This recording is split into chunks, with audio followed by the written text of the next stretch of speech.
자, 한동훈을 향한 여야 정치권 그리고 언론의 관심이 정말 식을 줄 모르고 있습니다. 정말이지 하루도 빼놓지 않고 한동훈의 소식은 한동훈이 지금 없음에도 불구하고 나오고 있는 것 같아요.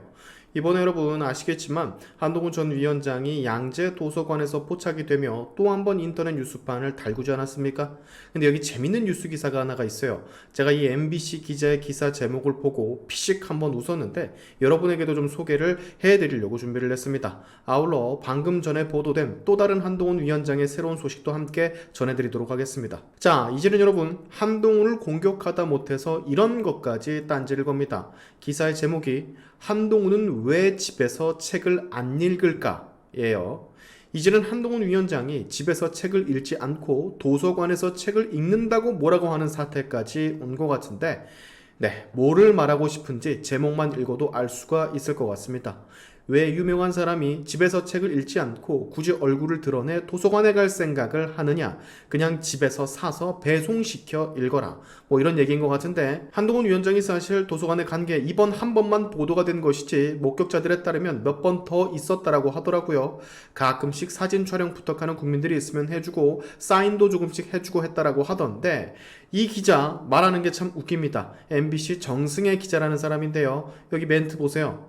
우리나라 최고 부촌 중 하나인 타워팰리스에 사는 한동훈 위원장이 굳이 서민들이 오가는 공공도서관에 가서 SF 소설책을 펴들고 앉았을까?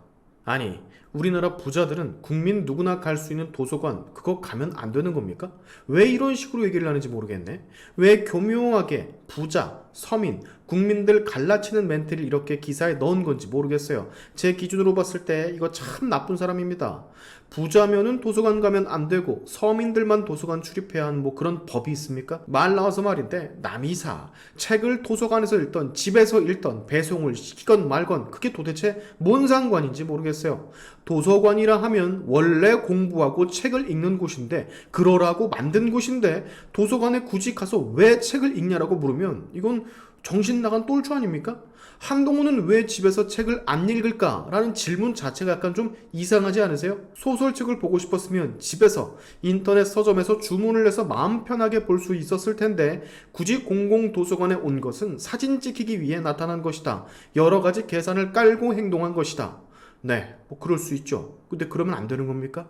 이재명처럼 무슨 비리에 연루가 된 것도 아니고 재판을 받는 것도 아니고 국가에 해를 끼친 것도 아닌데 그저 일상생활을 하는 것뿐인데 사람이 슈바 도서관 가서 책을 읽는 게 그렇게 잘못된 거면 정치인이나 유명한 연예인은 공공장소에 나타나면 안 되고 연예인들 지하철 많이 타잖아요. 이거 순 연예인들이 지하철 한번 타면 굳이 왜 부자인 연예인이 지하철을 왜 타냐고 할 사람입니다. 그거야 본인 마음이겠지. 타건 말건 기자가 뭔 상관입니까? 그렇지 않아요?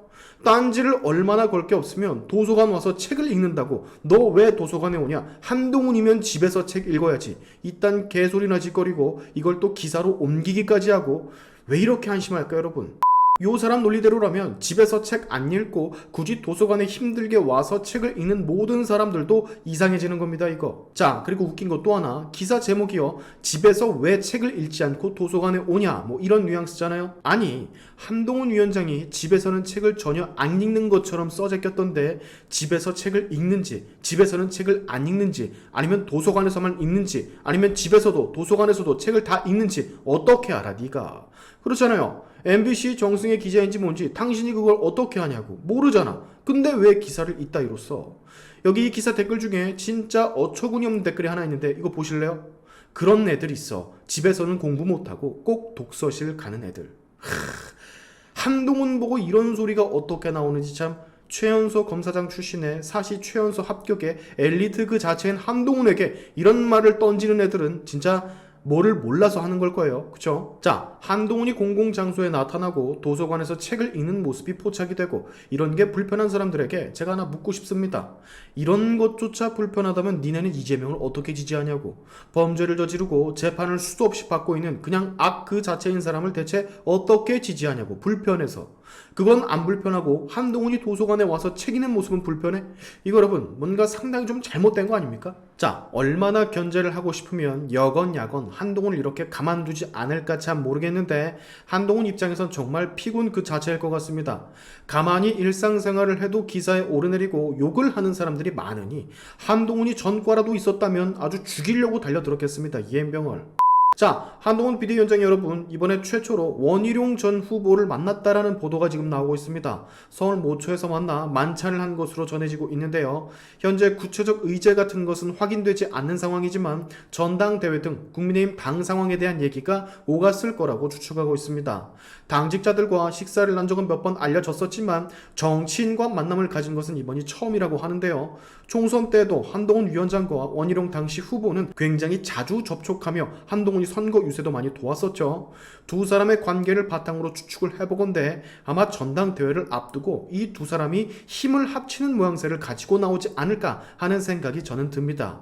현재 보수당 내에서 당원들이나 국민들의 지지와는 정반대 분위기로 한동훈 전 비대위원장을 전대에 나오지 못하게끔 하는 움직임이 계속해서 보이는데 만약 원희룡이 한동훈을 적극 밀어주는 액션을 취하거나 한다면 상황이 또 급격하게 반전이 될 수도 있을 듯 보여집니다. 두 사람이 이렇게 만났다라는 건 분명 두 사람이 뭔가 뜻이 맞기 때문에 만났다라고 보여지거든요. 우리 한번 상황이 어떻게 흘러가나 지켜보시죠. 지난 총선에서의 이 모습, 이 연대를 다시 볼 수 있을지 기대가 됩니다. 오늘의 샤인티프 여기까지 하겠습니다. 여러분의 영상 공유는 세상을 밝히는 힘이 되니까 꼭 공유 부탁드리면서 지금까지 영상이 좋으셨다면 구독과 좋아요 그리고 알림 설정까지 꼭 한 번씩 눌러주시면 감사하겠습니다. 다음에 봅시다.